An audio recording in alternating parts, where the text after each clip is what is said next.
INNOPATHS project is a project funded by the European Commission under its Horizon 2020 programme. It consists of 15 institutes from different European countries, and our focus is very much on innovation for moving towards a very low carbon society. The first step in the INNOPATHS project will be to study the anatomy of previous studies that have looked at how to move to a more sustainable energy system.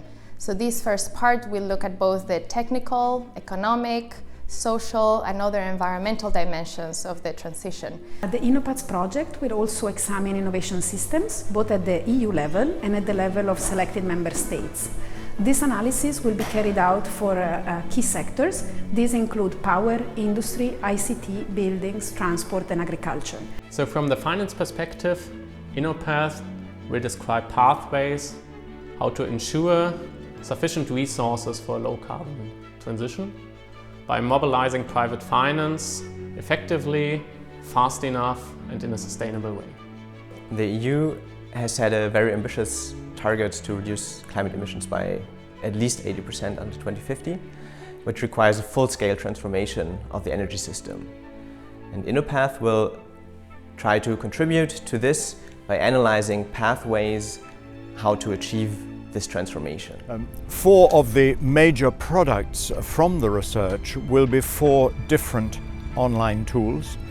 One will be a technology matrix with all that we have discovered about the decarbonization technologies and how they might develop into the future. One will be a policy assessment framework so that policymakers and other people who are interested in the kinds of policies that will need to be introduced to have decarbonization, they can get some idea as to how these policies have been introduced before and what sort of effectiveness they've had, how much have they cost and how easy were they to do.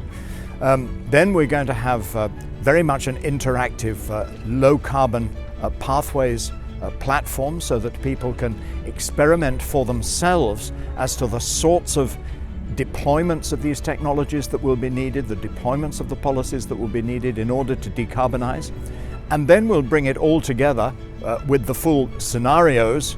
That will be another online tool so that people can get as much insight as possible into the scenarios that we've constructed, how they've come about, the kinds of lifestyles that people will be living under in those terms, what sorts of technologies they'll be using across these different sectors.